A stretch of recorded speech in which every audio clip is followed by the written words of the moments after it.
Kamala Harris appeared on Call Her Daddy this week. J.D. Vance called women who don't have kids childless cat ladies. What message do you think this sends to women? The podcast is known for celebrity interviews and relationship advice, not election talk. Reaction on social media was swift, with some criticizing show host Alex Cooper for delving into politics. Biden is just so bad. He is so bad. But as the election nears, expect to see more political content popping up in your feed. J.D. Vance here, playing a little buck hunter before a rally in Eau Claire, Wisconsin. All right, this thing, old school carburetor. This is all strategy. So who has yet to be influenced? Here to break it down are two people who've been following the race for a very long time. We have CBC correspondents Alex Panetta in Washington, Ellen Morrow in Toronto. Alex, let's start with you. That podcast, Call Her Daddy, has millions of followers. Trump has appeared on Ultimate Fighting podcast. But who is it that the Harris and Trump campaigns actually think they can convince with these kinds of appearances and so late in the game? Yeah, let's just remember a fundamental fact about this election is it's exceptionally close. And it's not just the national race that's close, but every single swing state is in a statistical dead heat. It's maybe the closest race in decades. I just imagine 7 consecutive coin tosses. That's where we're at. So the campaigns are scrounging for any votes they can find anywhere. And to stick with that analogy about coins, these campaigns are foraging for loose change in the couch. So who are they looking for? Well, there are 2 types of swing voters. The type you try to persuade to switch. You know, you tell them, don't vote for that party, come vote for mine. The Liz Cheney for Harris type. But there's an even larger group of swing voter, and that's the type you mobilize. These voters don't like politics very much. The key here is just getting them to show up and vote at all. Adrienne, can you put up a survey from Ipsos? Yeah, you bet. Okay, so I think this is a survey you shared with us, Alex, that shows how likely it is people will vote in November on a scale of 1 to 10. Obviously, the people over here definitely won't be voting. The people over here definitely will. But I think what you're actually interested in is this part right in the middle, the ones who aren't so sure. So why don't we just pull that up, zoom in, so that you can talk about that. Exactly. Look at all those 5s, those 6s, those 7s out there. It's about a dozen percentage points of the electorate. And that's where your loose change is. The key with these people isn't convincing them that Donald Trump is good or bad or Kamala Harris is good or bad. The key for campaigns here is figuring out, okay, where are the 5s, the 6s, and the 7s who might support us? And how do we convince them to care about this election, to get them off that couch and casting a ballot? Okay, so as Alex says, Kamala Harris isn't the only one chasing those voters in the middle, the ones who aren't so sure what they're going to do.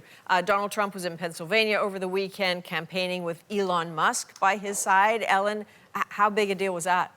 Well, it seemed like a really big deal for Elon Musk. He looked very happy, jumping up and down on stage even. Now, Musk is, of course, a very divisive figure. He also has a really devoted online fan base, largely made up of younger men. And that's a key group for Donald Trump. He's been trying to fire that group up, to mobilize them for months. And Trump's doing it by trying to present and appeal to this kind of macho form of masculinity. So Elon Musk on stage praised Trump for his fist pump after he was hit in that July assassination attempt.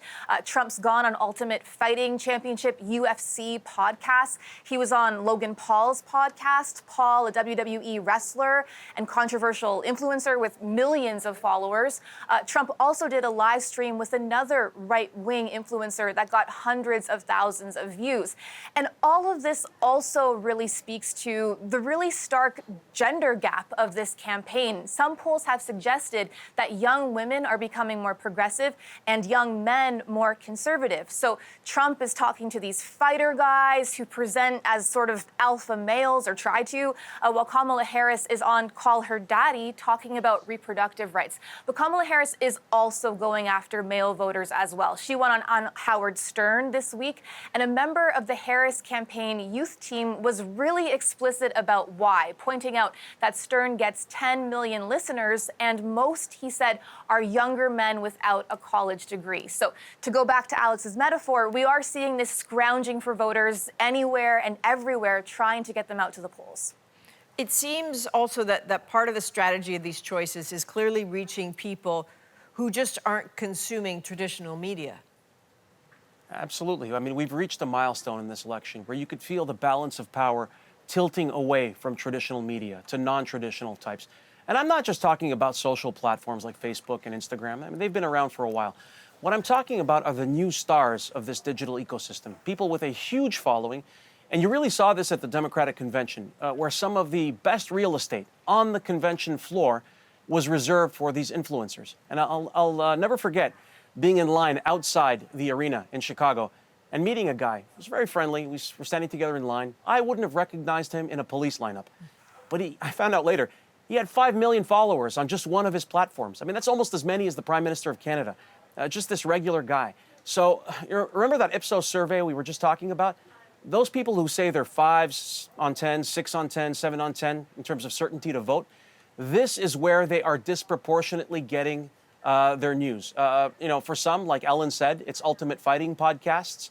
For others, Call Her Daddy, where last week's episode offered sex tips. And I tell you, it's a whole new world out there. So every election cycle, there is a conversation about an October surprise, changing the equation. There is a huge hurricane bearing down on Florida. We've just seen catastrophic destruction from Hurricane Helene, also in 2 key swing states, right? North Carolina and Georgia. Ellen, does the response to this factor in right now? Well, perhaps because of just how key those 2 states are, Georgia and North Carolina, there has been a really intense amount of politicking and misinformation around the Biden administration's response to Hurricane Helene. And much of it has been coming from Donald Trump himself and his allies.